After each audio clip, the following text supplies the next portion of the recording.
I'm Nils, and over the past 6 years, I've helped companies like PKW.de, Rosenthal, Head Nutrition, DevShop, and many others transform their experimentation program and unlock millions in additional revenue. But today, I want to show you the dark side. The mistakes that even smart teams make that destroy their testing program before they even get started. You see, 9 out of 10 companies that start an A/B testing program abandon it within the first year. And that's not because A/B testing doesn't work. It's because they fall victim of one of 3 psychological traps that turn something like conversion rate optimization into a living hell. Most teams think they're data-driven, but in reality, they're making their conversion rates worse. In the next minutes, I'm going to break down each of these 3 mistakes, show you real examples of how they play out, and give you the exact framework of how to avoid them. Because here's the truth. The difference between companies that scale 10% per year or companies that scale 50% per year often comes down to these fundamentals. Let's dive into mistake number 1, which might surprise you because it's not what most CRO experts talk about. The 3 deadly A/B testing mistakes you must avoid. Most companies invest in conversion rate optimization, yet massive mistakes persist. Teams are told to optimize conversion rates, but lack clear direction, leading to random tactics and unfortunately just copying competitors. See, the problem, teams often sit down in front of a blank page with no clear direction. They're chasing shiny objects whilst completely ignoring customer problems. And that brings us to mistake number 1. Mistake number 1 is ignoring customer problems. Often, and this comes from management, but also individual contributors, they ask the question of how do we increase conversion rate? And if you ask yourself that question, you sit in front of this blank canvas and you're like, okay, what can we do? Maybe we can increase this font size, or maybe we can add something here. Maybe we change this color. Maybe we need to reshuffle all the products, so for some reason, right?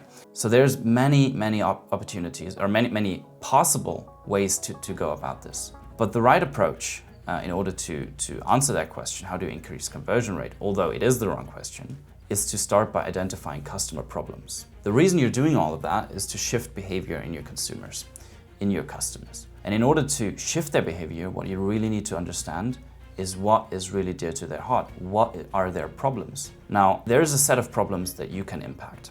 And these you really want to understand. And you might already be having data like that to inform on customer problems that exist. But you might also need to go out and get that data. You can go look at your reviews, but you can also run a survey with existing customers. You might want to do things that don't scale. Maybe you do customer interviews with your existing customers, maybe you reach out to them individually, or you do something that scales a bit more. But what you then want to do once you identify these customer problems, and that might be something that it's not even on your radar, or that you have long forgotten, then you want to make sure that these customer problems align to business goals once solved. And that those two together form what we call a strategic opportunity. Because from that moment, we can start creating a hypothesis that based on having solved that specific customer problem, and I can't give you an example because that's very specific to you or your company, your use case, your customers. Once we have solved that, that will then impact our business goal. And we can then come up with strategies of how to solve those problems. But without having actually these strategic opportunities, these customer problems, and the alignment with your business goals, there's really no point in asking, how do we increase conversion rate? And if you want to discuss your specific situation, there's a link down in the description below where you can book a free strategy session with me, and I'll take a look at your current approach and show you exactly where these mistakes might be hiding in your program.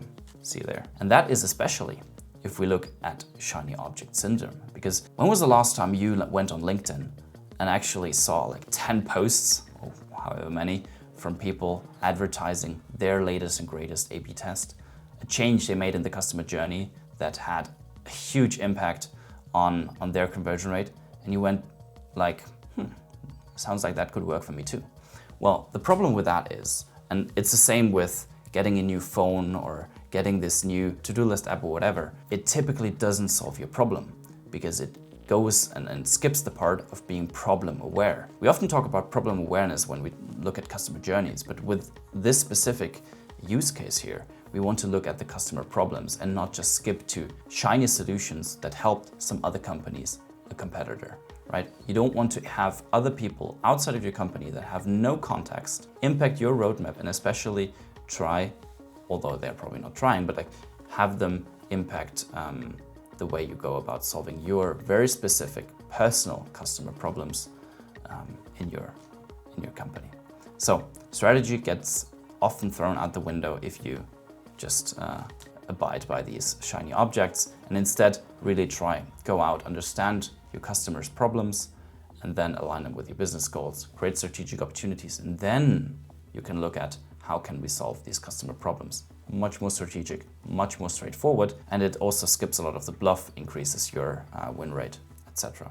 Mistake number 2. And it might already come as no surprise that mistake number 2 might actually be without a system, because mistake number 1 actually puts, or if you solve or avoid mistake number 1, you might already have some kind of system in place, because all of a sudden you're doing things more systematically, more strategically. But let's see what actually is happening with teams that start or that have no experimentation system. Initially, they might even start right. They might even start with customer problems, right? They begin with good ideas and initial momentum. That's good, but it's so hard to get that right and to keep the momentum going. Because at some point, at least that's what I've seen with companies just starting out, resources get tight, right? Especially when you're not working with an agency where resources are someone else's problem, but when you're working with an internal team, or maybe you work with a development agency that also has to do all of the other things, but you have limited budgets, whatever, right? There can be many reasons, but oftentimes resources get tight, and that's just one of the scenarios. And all of a sudden, the machine stalls. Your experimentation program, the efforts you put so much thought into initially, all of a sudden come to a halt because there's just no resources anymore. Again, resources are just one constraint. There can be many others. There can be leadership, buy-in, etc. But what you need to make sure is that you have a system for experimentation that is somewhat independent of how many resources you have at any given moment, because that you want to build momentum that is easier to keep up, even if times are hard, right? And so building a proper system includes a few components. One, you want interlocking gears. And obviously, if you look at how like a system oftentimes work, if one gear is wrong, then like the whole machine comes to a halt. But you want this to be in a way where one component of the system supports the others, right? You want fallback mechanism. What happens if our developers all of a sudden get a huge amount of work from a different department? Can we still run our experiments? That's something you need to ask. Maybe you need to have some kind of a buffer of experiments that are already built. There's different ways to go about it, and it really comes down to your specific situation. But most importantly, and this is step number 3, or like the third component, if we look at it in this simplified format, is having an established process. Not only, but especially when things are also going well, you really want to make sure that it's always super clear how the process goes, who's responsible for what, and also have a proper expectation for all the steps in the methodology and in the process, right? You really want to get this right, obviously with some buffers and all these things, but really make sure that you have a proper understanding of the A/B testing process. Only then can you ensure that the system is properly oiled and can properly work, not just for when momentum is high, but also when maybe other things in the company are not going right. But yeah, you get the point. Build a proper system, and off we go. Systems beyond the theory. I worked with an e-commerce brand that had built a solid experimentation pipeline, and this is a real story. But then developer resources were shifted to a new product launch. Happens to the best. Suddenly, experiments stopped because there was no fallback system, exactly what I explained a second ago. And there was no way to run lightweight tests without dev support. And this is sad because lightweight tests often require little support, but they do require support sometimes. And within weeks, the momentum they had built really over months, as I remember, was gone. Again, it's just one example why systems matter and why without them, even the best strategies collapse under what we call operational pressure, because priorities shift in a company every single day. Unfortunately, that's the reality. So you need to make sure that you have systems in place that your main way of working, which should be experimentation, still works when times are hard. Mistake number 3, not learning from results. Oh boy, this is one of the biggest things that it hurts so much. You have a really, really great process going. As we said before, you have momentum, but then you default to binary thinking, good or bad, winner or loser. And that often leads to people ignoring or not even going into analysis of so-called failed tests, just discarding them and killing that feedback loop that is the most important for experimentation.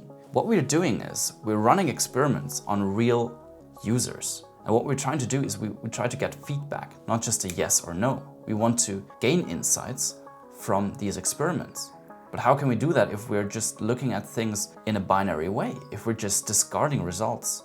So what we should be doing, and this is what I help our clients do almost on a daily basis, try to establish this feedback loop and looking into results in a more meaningful way, getting out more meaningful insights of these results. That's the real value of experimentation. A losing test should always, really, if you only take one thing from this video, a losing test should spark the question, why didn't this work? What does this teach us about our customers?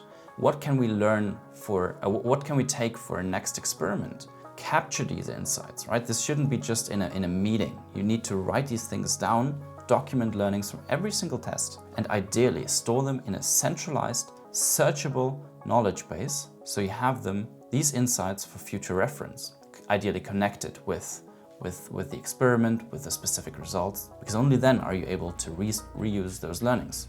Let's look at what was the mistake, not learning from results. You're not learning if you only look at results and implement or not implement or take no action. That's not learning. Learning is actually capturing insights and reusing those learnings for the future and making them actionable, right? Avoid repeating the same mistakes. So what's the cost? Look, I've witnessed companies with excellent strategy and process, but lacking knowledge management. Tests were simply labeled as winner or loser, or even sometimes just no impact, right? Which is fair, but without any kind of nuanced understanding. Let's look at an example. A failed test was abandoned, even though it might have revealed that customers responded positively to the messaging, but not its replacement. If that insight had been captured and built upon, if there was an iteration, a next iteration, that could have been a breakthrough. But instead, the team permanently closed the door on that valued path. And obviously, with every decision, you go in one direction and you can't go in 10. But still, ignoring these deeper insights means repeating the same mistakes over and over again and missing genuine opportunities for innovation. Let's round this up again. The 3 deadly mistakes. Number 1, ignoring customer problems, not aligning business goals with what customers really need, what they're more or less asking from you by way of their behavior, by way of their voice. You can see a voice of customer data. Number 2, running without a system, lacking a proper experimentation process and the fallbacks so you can ensure that you can run experiments continuously without having to stop or have it be a one-time project that fails or not. And then number 3, failing to capture insights and make use of those learnings and avoiding to repeat mistakes. Just avoid these mistakes. Build a strategic, systematic approach to conversion optimization that puts customer problems first, maintains proper experimentation systems, and captures valuable insights from every test. Remember, conversion rate is just an outcome, not a starting point. Focus on understanding your customers and building systems that learn. So there you have it, the 3 deadly mistakes that kill conversion optimization programs. 1, ignoring customer problems. 2, having no system behind testing. And 3, failing to learn from experiments. If you recognize any of these mistakes in your current approach, then you're not alone. I've seen $1 million companies make these exact mistakes in their programs.